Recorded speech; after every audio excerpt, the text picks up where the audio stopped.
Hi, so today I want to talk about microcosm as man, because it seems to come up a lot in my reading.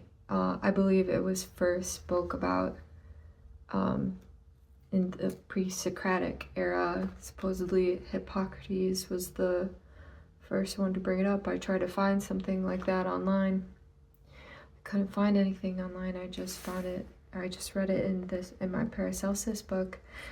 But the idea coincides greatly with Kabbalism, of which Paracelsus knew about or understood, seeing it as a Persian doctrine perverted by the Jews.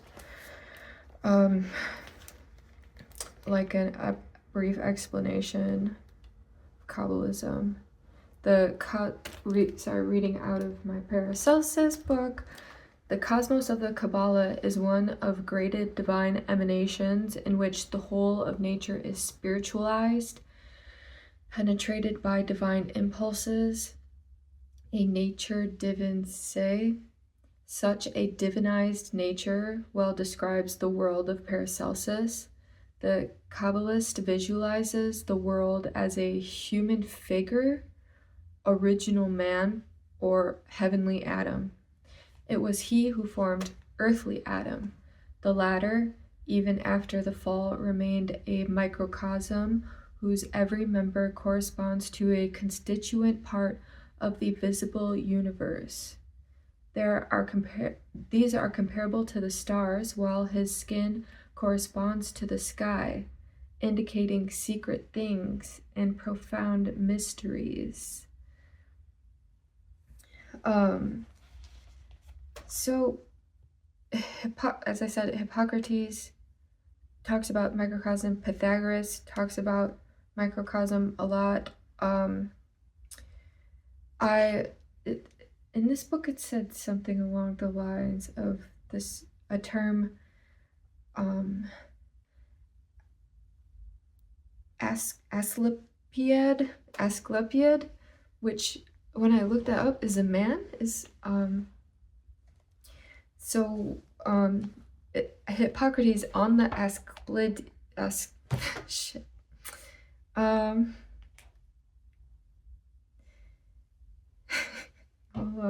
put the word in the video of what I'm trying to say, and you can come to terms. Maybe this is this guy's idea of the nature of the body cannot be known without knowledge of the nature of the whole, i.e. the universe.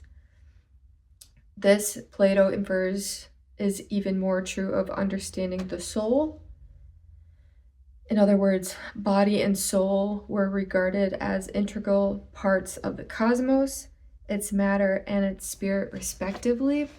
So when you're thinking about the microcosm and the macrocosm, it rings true that the human mind is necessary for the cosmos to exist, and obviously vice versa. The cosmos in turn is the reason for our soul as well. Those two things are present in each, the macrocosm and the microcosm. And a lot of physicians like Paracelsus and Hippocrates were against or critical of traditional medicine because of the fact that it ignored the cosmic necessity in human nature, and that understanding that aspect of humanity in terms of medicine would just be a game changer, and is something even today obviously is completely lacking and has no regard. The fact that we are here, when you think of the whole world, we are like birthed out of the world onto the world. Without the world, we are not here. It's like the world is our divine mother, yet we have no regards or consideration for that where we came from. Obviously, when you're thinking of treating ailments, you would consider genetics, which is not, like, I'm just kind of being funny, but like, there's a whole cosmic element to the human soul and state that is just obviously being ignored. I was also finding this through line of what God is, because I've been learning a lot about imagination and thinking, and our mind being the microcosm of God, the microcosm of man, in which God is the macrocosm of the mind. And God, his role in, some would say, it balances out the excess in the universe and is kind of like the like abounds order, in the sense that our own bodies have that power inside us, the healing abilities that our body does for itself. God does that for the universe. And it's just made me think of what entropy is. If God is that brings order to chaos, like what that actually means in terms of, I don't know, physics. Another paragraph out of this Paracelsus book. Man is called microcosm not because he consists of the 4 elements, which can be said of any animal, including the lowest one, but because in him all forces of the universe are joined together. For in the universe there are the gods and the 4 elements, but also the lower animals and the plants. Man possesses all these forces, for he has the divine power of mind, the physical power of the elements, and the power of nutrition, growth, and procreation of his like. He also said, I just turned the page over,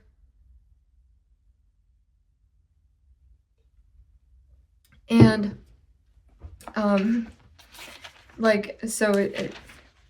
this is about something else real quick, but the next page was talking about Pythagoras's theory of metempsychosis, and the idea of like sparks or spirits or soul-like entities that are not us, that are outside of us, that are like trying to possess humans, are coming in and out and using them as hosts all the time, are created. I'm sorry, this is kind of off topic, but ejaculate that doesn't specifically go to procreation births demons. So I pulled some concepts of microcosm in my other books as well to paint a broader vision of what it is I'm trying to talk about. And actually, I wasn't gonna read this one, but actually thought it was kind of pretty. 4, 4, 6.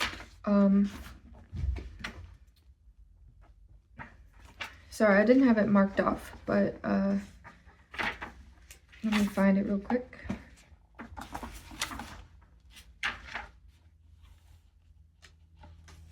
You guys having a nice day? 377. You guys, okay, so this is not it. 325. This better be it. I swear this better be it. That's not it. 174. This one's it. This one is it. Oh, that one's not it. 1, 5, 3. Okay, here, we made it. Okay, so there's a lady named Hildegard of Bingen. And maybe if I go to the beginning of her little chapter, there'll be like a short description. Wow, the first sentence. So there's not a little, okay, Saint Hildegard of Bingen from 1098 to 1179, 1179. The first paragraph is discussing, was Hildegard influenced by Bernard Sylvester? The discussion of the macrocosm and microcosm, Nous and Heil by Bernard Sylvester in the De Mundi Universitate. Okay, well, I mean, there's nothing about her. You can look it up. Maybe she was inspired by Bernard, you guys. Maybe she was. So, man as the microcosm to Hildegard of Bingen, Saint Hildegard. The theory of macrocosm and microcosm had a considerable attraction for Hildegard. At the beginning of the Causae et Curae, she exclaims, "O man, look at man, for man has in himself heavens and earth, and in man all things are latent." Presently, she compares the firmament to man's head, sun, moon, and stars to the eyes, air to the hearing, winds to smelling, dew to taste, and the sides of the world to the arms and sense of touch. The earth is like the heart, and other creatures in the world are like the belly. In the Liber Divinorum Operum, she goes into further detail. Between the divine image in human form, which she sees in her visions, and the wheel or sphere of the universe, she notes such relationships as these. The sun spreads its rays from the brain to the heel, and the moon directs its rays from the eyebrows to the ankles. Elsewhere, she says, the eyebrows of man declare the journeyings of the moon, namely the one route by which it approaches the sun in order to restore itself, and the other by which it recedes after it has been burnt by the sun. Again, from the top of the cerebral cavity to the last extremity of the forehead. These are 7 distinct and equal spaces by which are signified the 7 planets which are equidistant from one another in the firmament. And even more surprising assumptions as to astronomical distances is involved in the comparison, that as the 3 intervals between the top of the human head and the end of the throat and the navel and the groin are all equal, so are the spaces intervening between the highest firmament and the lowest clouds, and the earth's surface and center. Corresponding to these intervals, Hildegard notes 3 ages of man: infancy, adolescence, and old age. One more passage may be noted, since it also involves a similar explanation of weeping for joy to that given by Adelard of Bath. As the heart is stirred by emotion, whether of joy or of sorrow, humors are excited in the lungs and breast, which rise to the brain, and are emitted through the eyes in the form of tears. And in like manner, when the moon begins to wax or wane, the firmament is disturbed by winds, which raise fogs from the sea and other waters.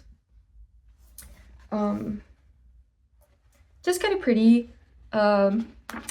Okay, so also, I'm reading out of the History of Magic and Experimental Science by Lynn Thorndike. This is the second book in the collection on the first 13 centuries. Now, also inside of this book is this little section on Robert Grosseteste, who, I'll just read a few lines from the beginning of his section that explains who he is. The fame of Robert Grosseteste, who lived from about 1175 to 1253 and was Bishop of Lincoln during the last 18 years of his life, rests largely upon the praises of his countrymen and contemporaries, Matthew Paris and Roger Bacon, and upon his own writings. The historian Matthew Paris depicts him especially as the man of affairs, the churchman and statesman who dared oppose either king or pope for England's sake, but with his repeated resistance in Parliament to royal financial exactions, his outspokenness against abuses at the papal court, and his refusal to admit papal provisors to benefices in his diocese, his aggressive and reforming activity in his bishopric and consequent quarrels with the monastic orders and his own cathedral chapter. With all this side of his career, we are little concerned. It is rather as a great scholar of his time that, like Roger Bacon, we shall look back upon him. Bacon's eulogies of Grosseteste may seem rather extravagant. Writing 14 years after his death, he thinks that no living scholar can compare with him. Nay, he ranks him and Adam Marsh and other Englishmen of whom we know little, as in their day what Solomon, Aristotle, and Avicenna were in theirs. So just a great scholar and revolutionary statesman. Okay, so what Grosseteste had to say about the microcosm is this.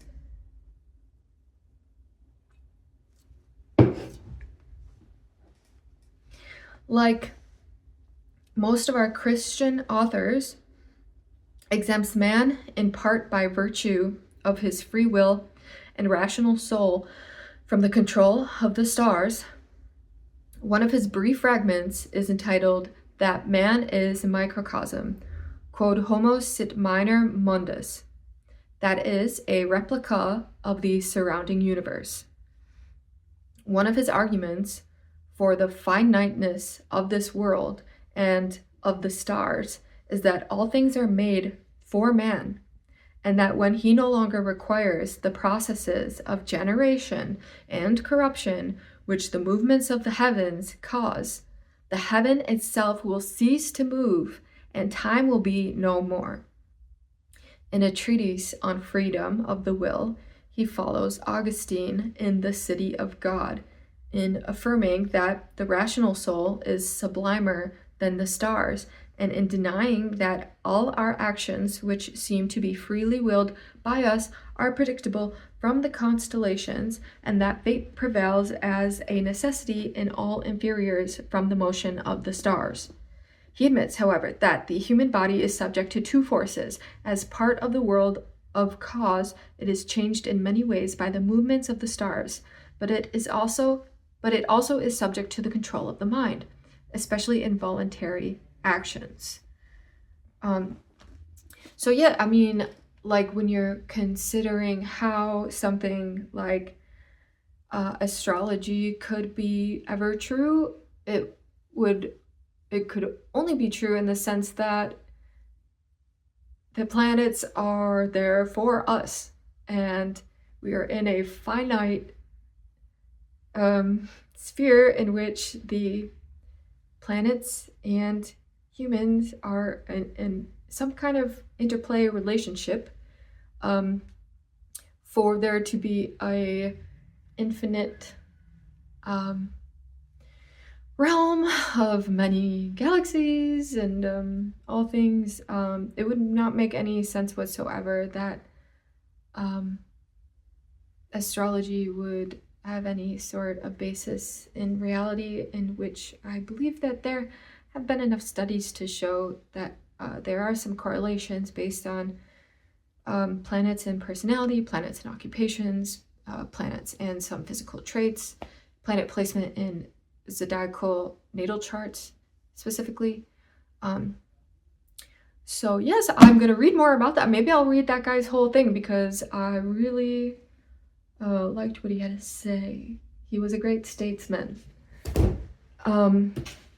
So like I said, Pythagoras talked about the microcosm.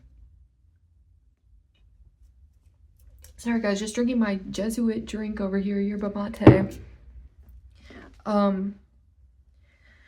So I have Morals and Dogma by Albert Pike, plagiarized work from French occultist Philippe Levi. Hopefully one day I'll pronounce some of the words right in my videos. I'm just gonna read this. Timaeus of Locria and Plato, his commentator, wrote of the soul of the world, developing the doctrine of Pythagoras, who thought, says Cicero, that God is the universal soul, residence everywhere in nature, and of which our souls are but emanations. God is one, says Pythagoras, as cited by Justin Martyr. He is not, as some think, without the world, but within it, and entire in its entirety. He sees all that becomes, forms all immortal beings, is the author of their powers and performances, the origin of all things, the light of heaven, the Father, the intelligence, the soul of all beings, the mover of all spheres. God, in the view of Pythagoras, was one, a single substance whose continuous parts extended through all the universe, without separation, difference, or inequality, like the soul in the human body. He denied the doctrine of the spiritualists who had severed the divinity from the universe, making him, capital H, exist apart from the universe, which thus became no more than a material work on which acted the abstract cause, a God isolated from it. The ancient theology did not so separate God from the universe. This Eusebius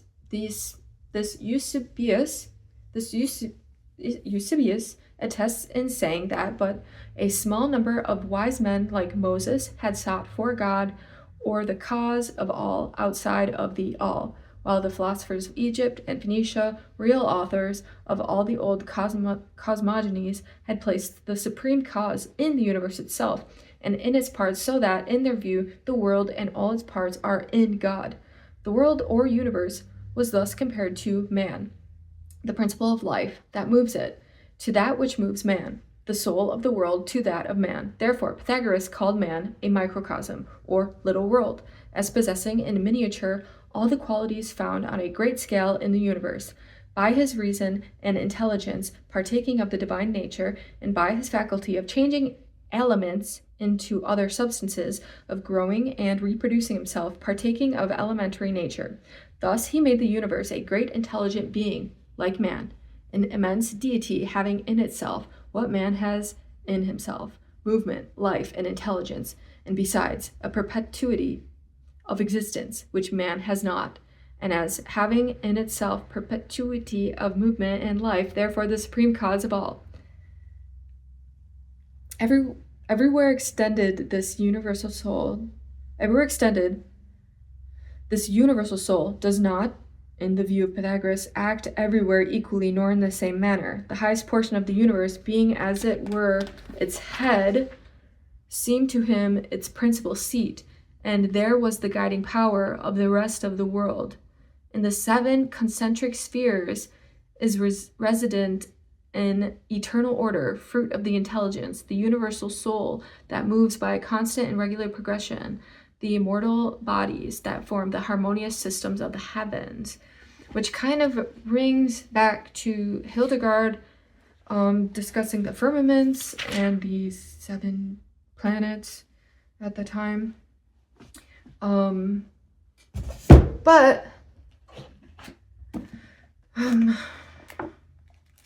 I see the number 7 is brought up again in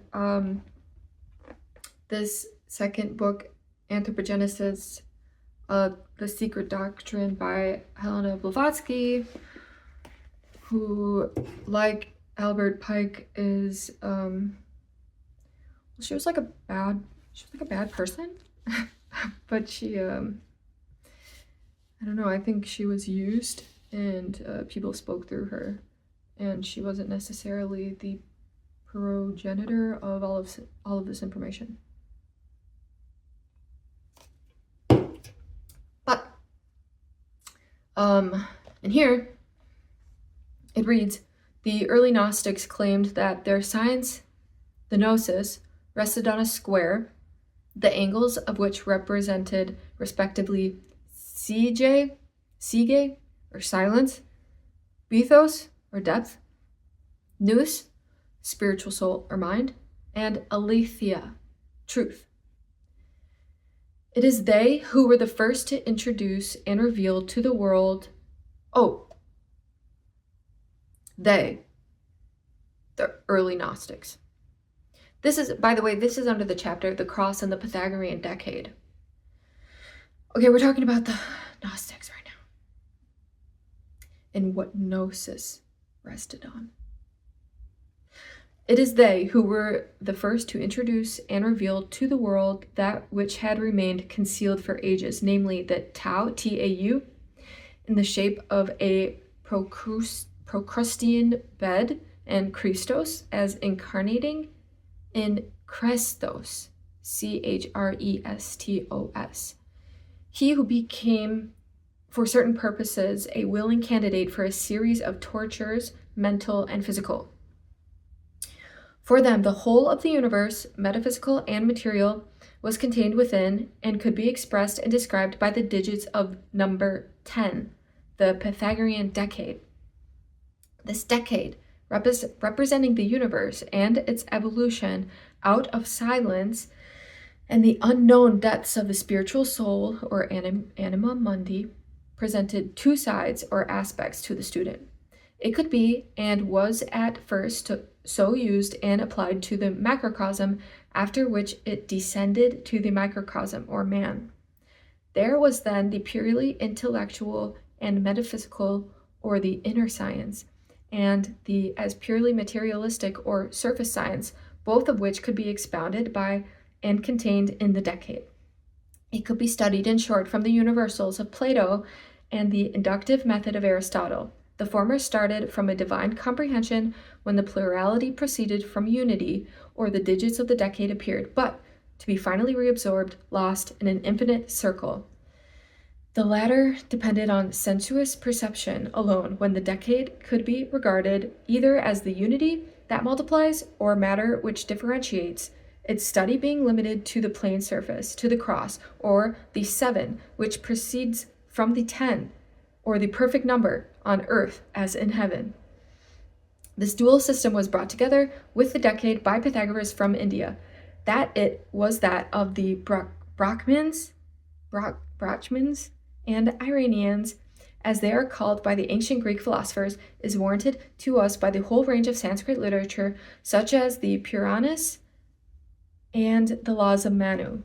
In these laws, or ordinance of Manu, it is said that Brahma first creates the 10 lords of being, the 10 Prajapati, or creative forces, which 10 produce 7 other Manus, or rather, as some MSS have it, Munin instead of Manun, devotees, or holy beings, which are the 7 angels of the presence in the Western religion, the mysterious number 7, born from the upper triangle, the ladder itself born from the apex thereof, of the silent depths of the unknown universal soul, Sige or Bethos, is the sevenfold Saptaparna plant, born and manifested on the surface of the soil of mystery from the threefold root buried deep under that impenetrable soil. The idea is fully elaborated in volume 1. Cosmogenesis is the volume 1.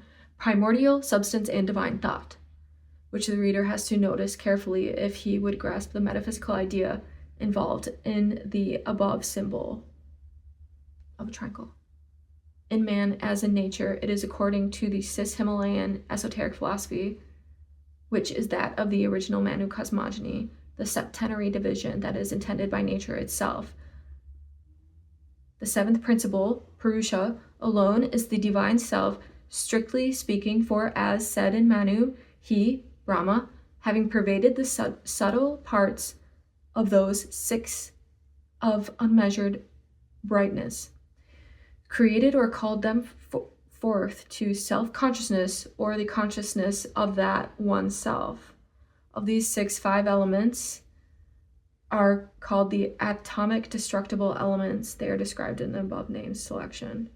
And they talk about the Greeks, and then they talk about the Jews. And yeah, okay, so that was a little bit confusing for me. And I have this right here, but I'm not going to go into it today.